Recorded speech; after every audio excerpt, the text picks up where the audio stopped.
Industry के जो बड़े बड़े लोग हैं, एनालिस्ट हैं, उन लोगों ने एनालाइज किया है कि आखिर एवेंजर्स डूम्सडे कितना कलेक्शन करेगी और उनके हिसाब से एवेंजर्स डूम्सडे 2026 की सबसे ज्यादा पैसे कमाने वाली मूवी बनने वाली है। और उनका ये मानना ऑलमोस्ट कंफर्म है उनके हिसाब से, और मेरा भी यही मानना है। लेकिन हम दोनों के नंबर्स में थोड़ा डिफरेंस है। वो जो नंबर्स निकाल रहे हैं वो रियलिस्टिक है, लेकिन फिर भी वो एक पॉसिबिलिटी को नकार रहे हैं। लेकिन यहाँ पे हम दोनों पॉसिबिलिटीज को ध्यान में देंगे। एक तो उनके नंबर्स की बात करेंगे, वो कितने कलेक्शन की बात कर रहे हैं, और दूसरा मैं अपने कलेक्शन की भी बात करूंगा कि मुझे कितना लगता है ये मूवी कितना कलेक्शन करेगी और लास्ट मूवी ने कितनी सेल की थी। मैं एवेंजर्स एंड गेम की बात कर रहा हूँ, उस हिसाब से कितना इन्फ्लेशन हुआ है और कितना ये मूवी कमा सकती है, सबकी बात करेंगे। बट पहले इंडस्ट्री के जो एक्सपर्ट्स हैं उनकी बात सुनते हैं। उनके हिसाब से ये 2026 की सबसे बड़ी मूवी बनेगी। सबसे बड़ी मूवी बनने के लिए एटलीस्ट इस मूवी को $2.5 बिलियन का कलेक्शन मेरे हिसाब से करना चाहिए, क्योंकि 2026 में बहुत सारी मूवीज ऐसी निकल के आ रही हैं। 2.5 ना भी सही, $2 बिलियन से ज्यादा ही करना पड़ेगा। और मुझे बहुत सारी ऐसी मूवीज देख रही है 2026 में जो कि $2 बिलियन का आंकड़ा क्रॉस कर सकती है। एक मूवी जिसके मेकर्स को बहुत विश्वास है, मोर्टल कॉम्बैट का पार्ट 2, मैं ये कह नहीं सकता कि 2 बिलियन कमाएगी, लेकिन 1 बिलियन मुझे लगता है कमाएगी, क्योंकि मेकर्स को इतना विश्वास है कि उन्होंने मूवी की डेट को 1 साल आगे बढ़ा दिया, तो वो भी कमा सकती है। साथ में स्पाइडरमैन ब्रांड न्यू डे भी रिलीज हो रही है, जिसकी लास्ट मूवी लगभग $2 बिलियन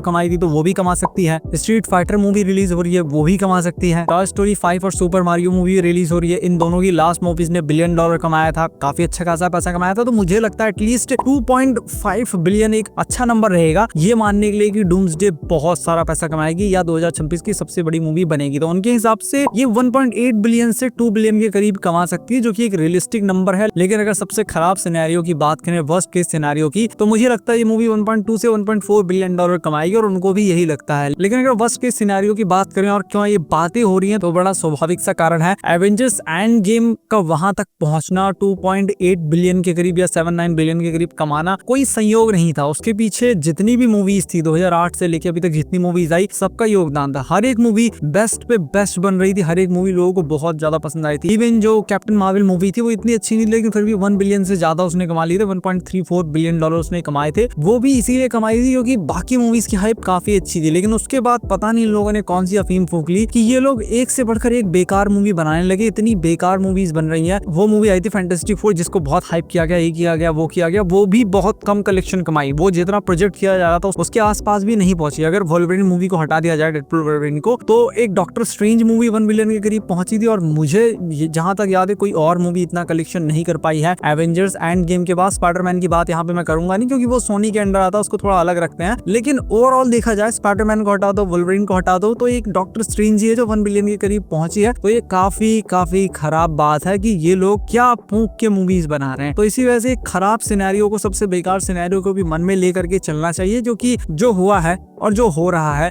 वो काफी है मन में ये बात डालने के लिए कि गड़बड़ हो सकती है। और स्पाइडरमैन जो ब्रांड न्यू डे मूवी आ रही है, उसके ऊपर बहुत सी उम्मीदें टिकी हुई हैं। उस मूवी को कनेक्ट किया जाएगा डूम्सडे के साथ में। अगर वो मूवी अच्छा कर गई तो और भी अच्छा रहेगा। लेकिन फिर भी भले ही कितना भी ये लोग हक दिए हो, उसके बाद भी लोग डूम्सडे के लिए बहुत ज्यादा एक्साइटेड है। वो मूवी के अंदर बहुत सारी चीजें देखना चाहते हैं। और जो रिपोर्ट्स आ रही हैं, जो भी सुन रहे हैं कि जो कॉमिक्स के कैरेक्टर हैं उनको सीधे लोग जिंदा कर दे रहे हैं, और भी बहुत सारी चीजें, गोस्ट राइडर जिसको रायन गोसलिंग आई थिंक निभाने वाले हैं, बहुत सारी ऐसी न्यूज आ रही है जो कि इस मूवी को एक मैसिव हिट भी बना सकती हैं। भले ही कितना भी इन लोगों ने गंदगी मचाई, उसको साइड रखते हैं। अब अगर बेस्ट केस सिनेरियो की बात करें और अगर एंड गेम की बात करें, उसने कितना कलेक्शन किया था, कलेक्शन नहीं, उसने कितना टिकट सेल किया था, तो $2.79 बिलियन के करीब उसने कलेक्शन किया था। और टिकट का जो नंबर है लगभग 420 से 430 मिलियन के करीब है, यानी कि 42 करोड़ से 43 करोड़ के करीब टिकट सेल की थी। और उस टाइम पे 2019 में टिकट का प्राइस एवरेज $6.7 था। पूरे वर्ल्ड वाइड में बता रहा हूँ, अमेरिका का अलग होता है, इंडिया में काफी सस्ती टिकट होती है, लेकिन अगर वर्ल्ड वाइड सबको कंबाइन करके डिवाइड किया जाए तो एवरेज नंबर निकल के सामने आता है। और अभी 2025 के हिसाब से एवरेज टिकट का जो प्राइस है वो लगभग 9.5 से $10 के करीब है। और अगर आपको रियलिस्टिक नंबर जानना है कि अमेरिका में एवरेज कितना, तो अमेरिका में मैंने सर्च किया 2025 में $16.03 एवरेज टिकट प्राइस है। और कुछ सिटीज में, बड़ी सिटीज में $23 तक पहुंच जाता है, क्योंकि उनका पैसा बहुत सारा, उनको बस छापना है, बाकी दुनिया अब बिल बढ़ती रहेगी। तो इसी वजह से उनके पास पैसों की कमी नहीं है। और इंडिया में टिकट काफी सेल होती है, लेकिन फिर भी उस लेवल की नहीं होती जिस लेवल की धुरंधर या बाहुबली की सेल होती है। तो इस वजह से एवरेज नंबर मेरे ख्याल से 10 काफी अच्छा है। चाइना में टिकट का प्राइस इंडिया से आई थिंक हायर ही होगा, तो इसी वजह से 9.5, 9 और $10 अच्छा खासा एवरेज नंबर है। तो अगर इस हिसाब से हम एक एवरेज पकड़े 410 मिलियन, 41 करोड़ सिर्फ टिकट्स हम अगर मल्टीप्लाई करें $9 से, तो नंबर निकल के आता 3.69 बिलियन डॉलर। और अगर $10 से मल्टीप्लाई करें तो नंबर निकल के आता 4.10 बिलियन डॉलर। क्या ये पॉसिबल है? डेफिनेटली पॉसिबल है, पर क्या ये प्रोबेबल है? यहाँ पे एक